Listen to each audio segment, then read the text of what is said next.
GOP ousted Democratic Representative Ilhan Omar of Minnesota from the House Foreign Affairs Committee. Muslim Americans urgently call for systemic police reform. Tracy, California police shoot Muslim teen. 3 countries joined forces against Al-Shabaab. Palestinians stage sit-in against Israeli demolition. Denmark to grant asylum to all Afghan female applicants. Religious leaders gather in solidarity with persecuted Indian Christians.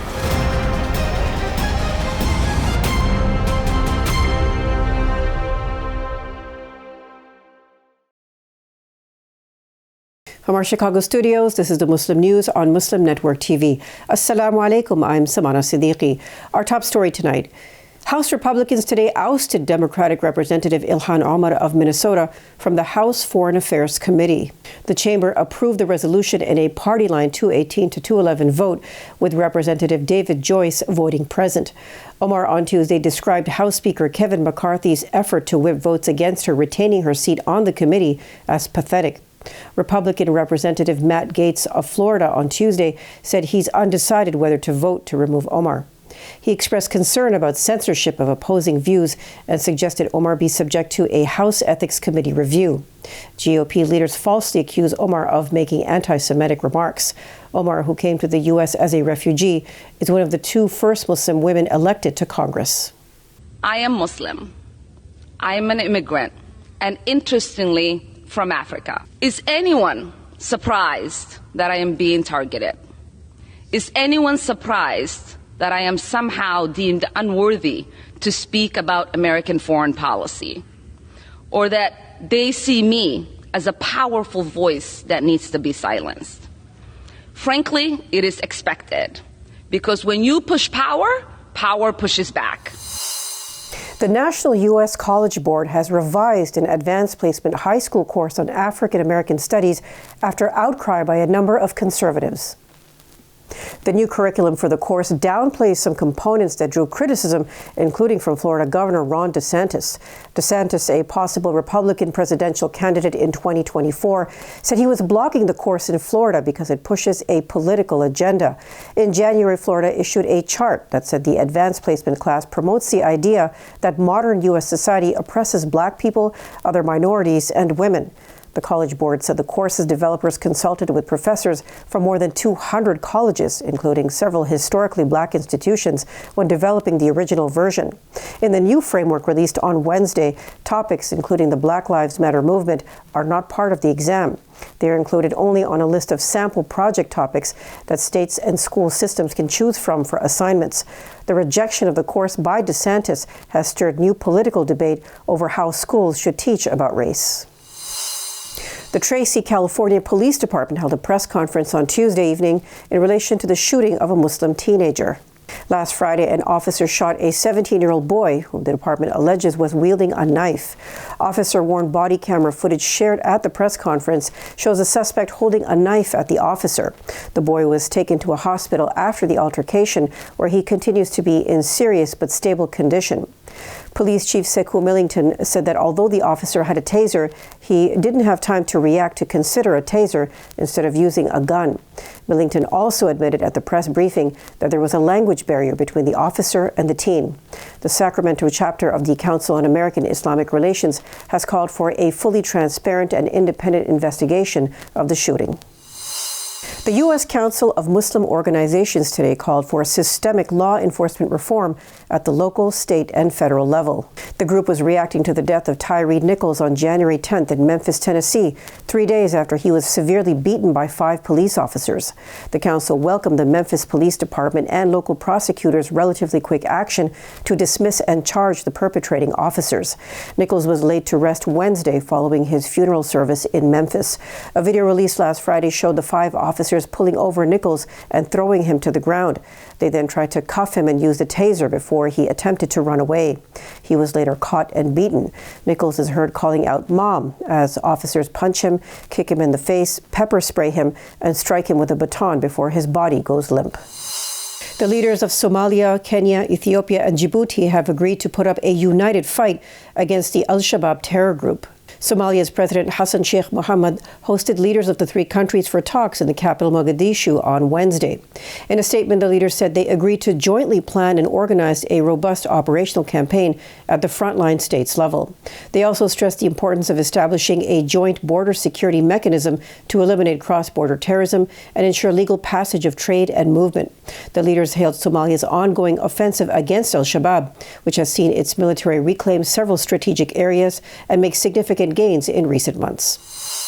Palestinians stage sit-in against Israeli demolition. Details after this short break, so stay tuned, and we'll be right back after these messages.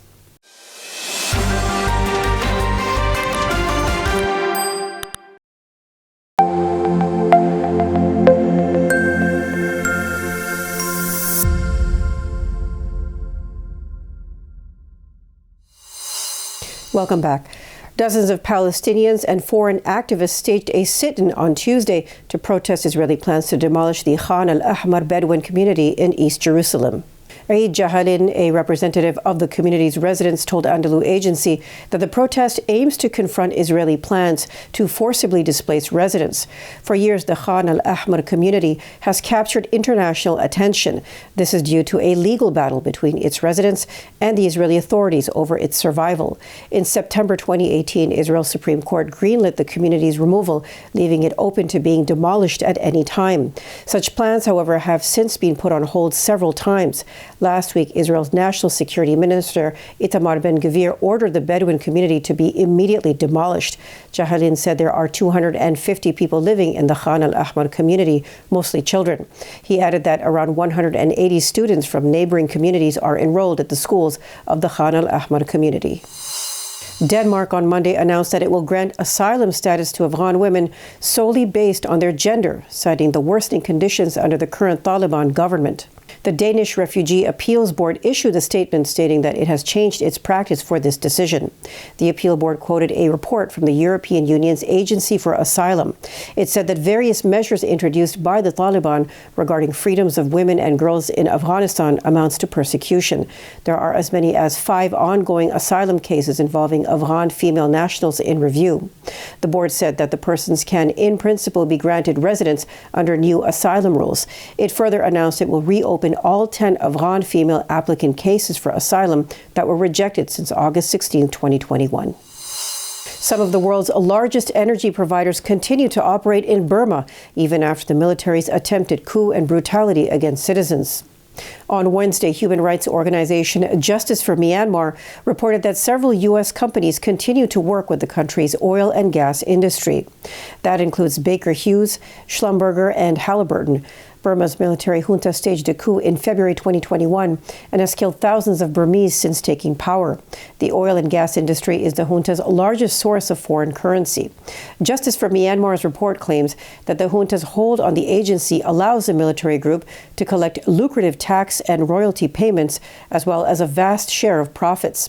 The report notes that the U.S. has been inconsistent in its treatment of the junta.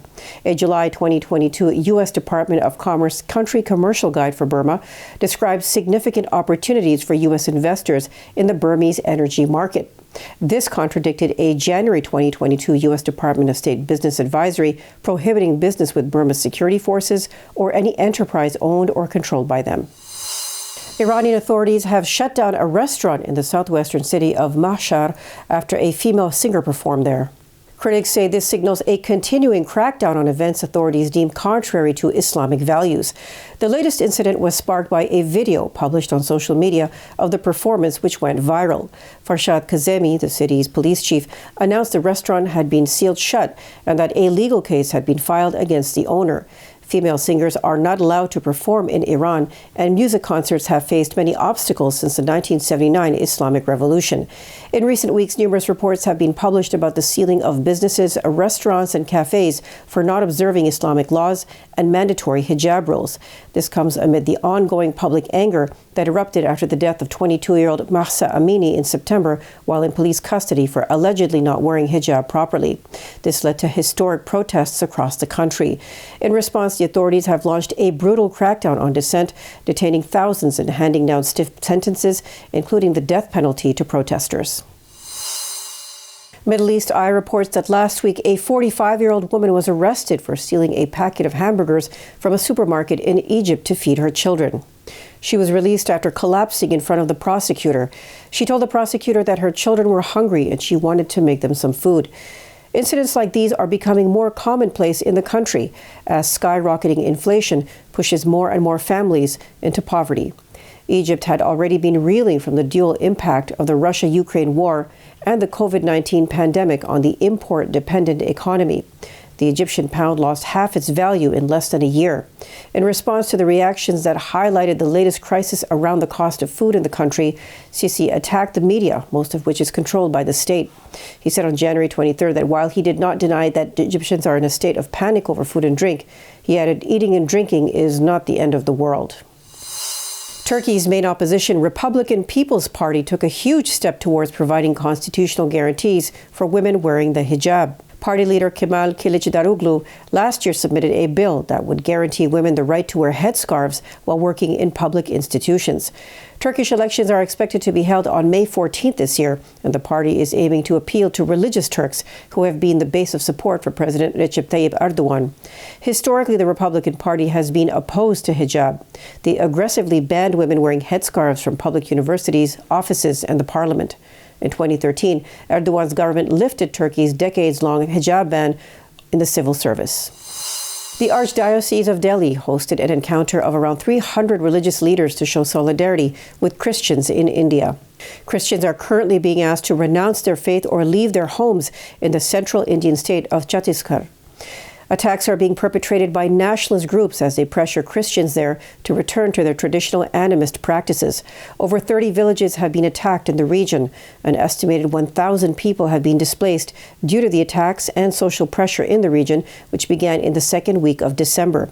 According to a local Christian leader, the attackers often tell the Adivasis, or indigenous Christians, that if they want to remain Christians, they must leave their villages or continue to be attacked. Coming up next after the break is our in-depth analysis segment, so stay tuned and we'll be right back after these messages.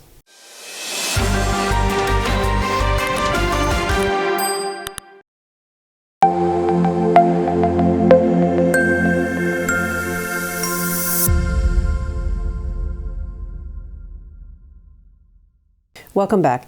It's time for our in-depth analysis segment. Let's watch. Thank you, Samana.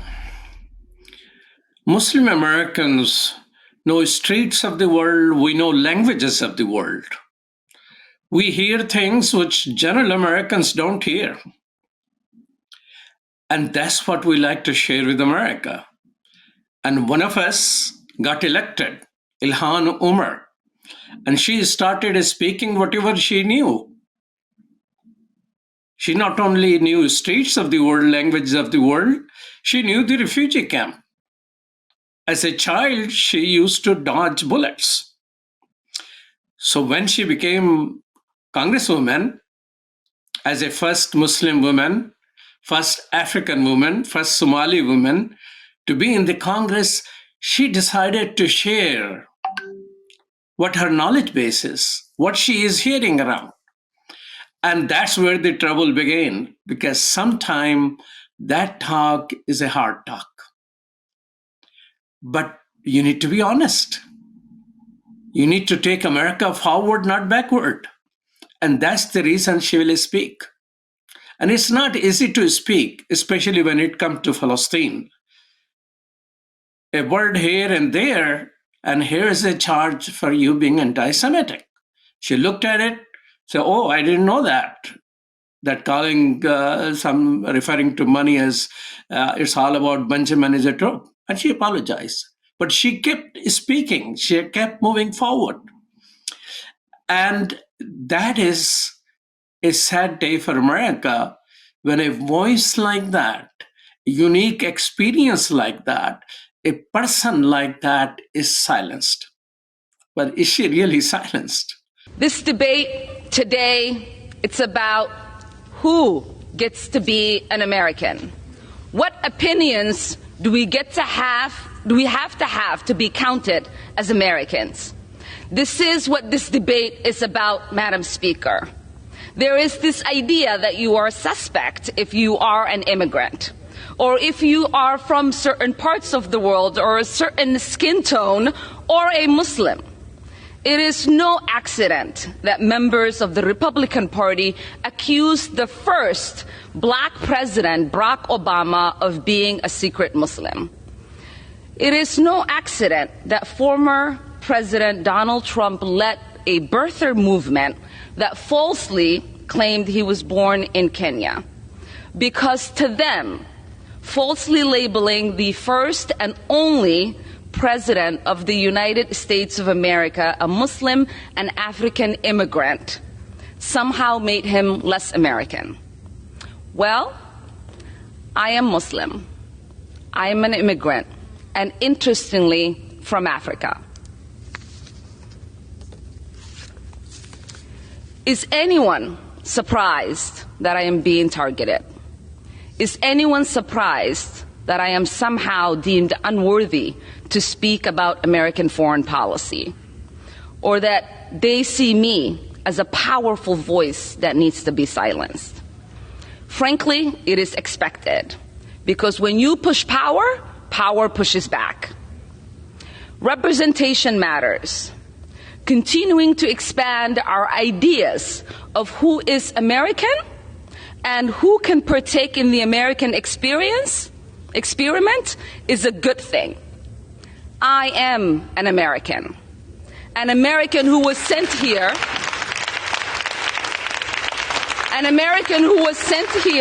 by her constituents to represent them in Congress, a refugee who survived the horrors of a civil war, someone who spent her childhood in a refugee camp, someone who knows what it means to have a shot at a better life here in the United States, and someone who believes in the American dream and the American possibility and the promise and the ability to participate in the democratic process. That is what this debate is about. There is an idea out there that I do not have objective decision making because of who I am, where I come from, and my perspective. But I reject that.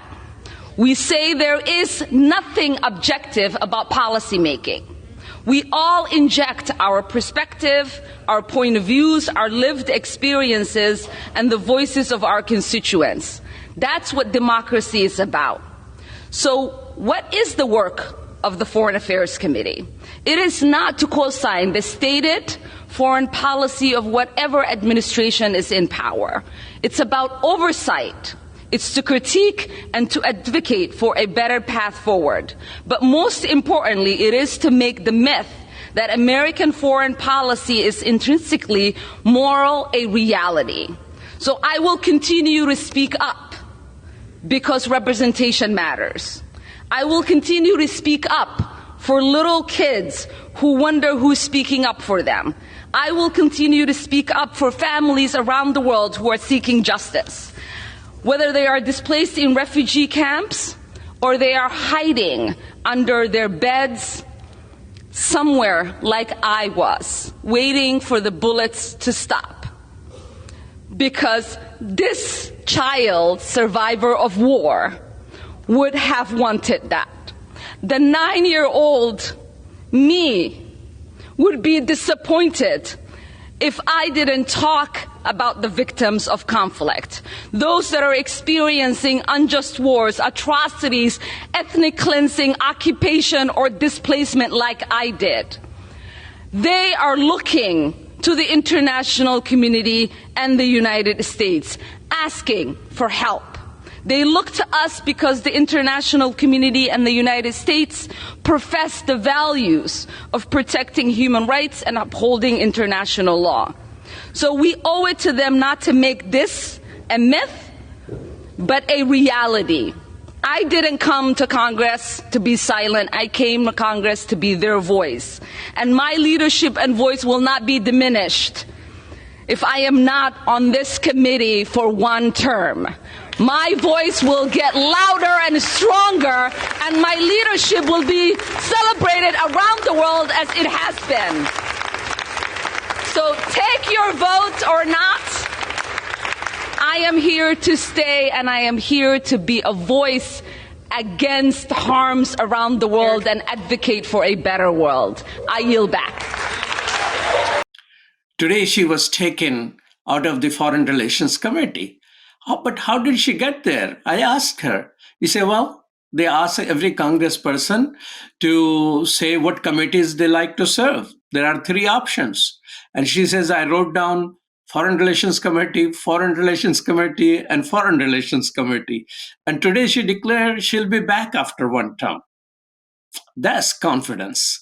It's important to hear her, but it's also important to hear some Jewish voices, like Representative Jen Schakowsky, who stood up for her, referring to herself, I'm a Jew, and I'm supporting Ilhan Omar.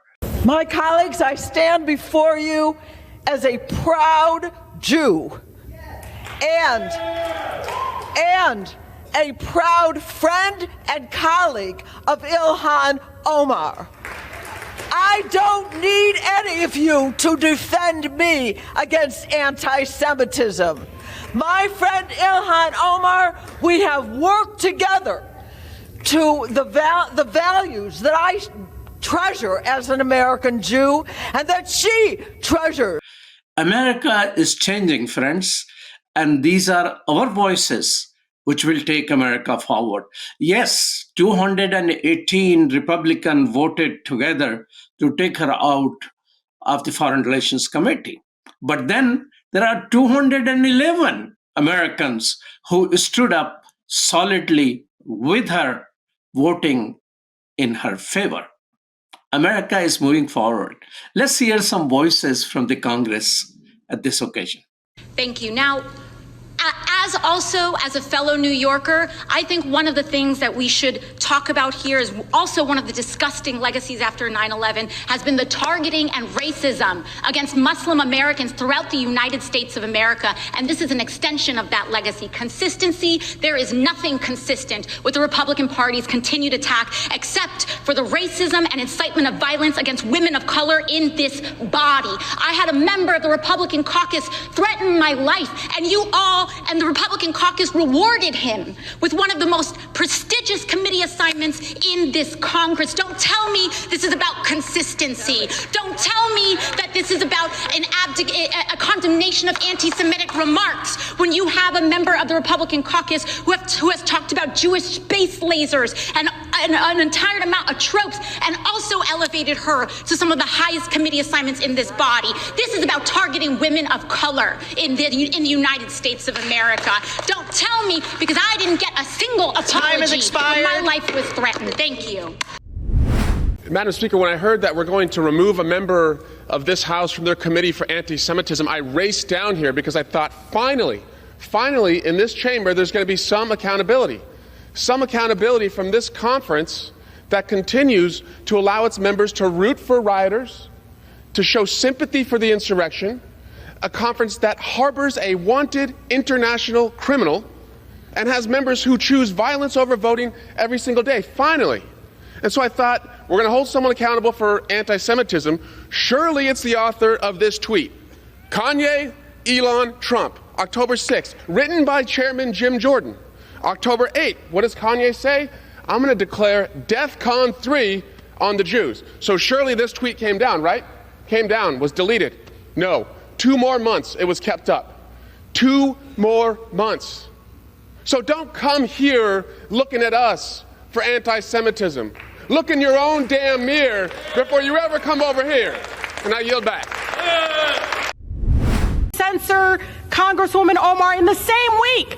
They introduced a bill to ban federal employees from engaging in censorship. Where are the free speech warriors today? The hypocrisy is obvious to the American people. You are showing who you all are, really. The gentlewoman's time has expired. Omar will not be silenced. The gentlewoman's time has expired. To Congresswoman Omar, I am so sorry, sis, that our country is failing you today through this chamber. This is a new low. The majority party uplifts and seats on committees a member who has a history of pathological lying, but wants to remove someone who even Republican members of Congress admit is a talented member of the Foreign Affairs Committee. Want to oust people for what they've said? How about a member of the majority party who said that Jewish space lasers set forest fires in California? No, she's seated on a committee. Multiple Republican members have said prominent Jewish Democrats essentially bought control of Congress. But they're not only given full congressional privileges, but you elect them to GOP leadership. Republicans only draw the line when an incredibly productive member of a committee says something that she's apologized for. That doesn't add up. Back to you, Samana. Thank you. That's all from our Chicago studios tonight. Thank you for tuning in. You can find previous episodes and more on our YouTube or Facebook. For more content, keep watching Muslim Network TV or visit muslimnetwork.tv. Salam and good night.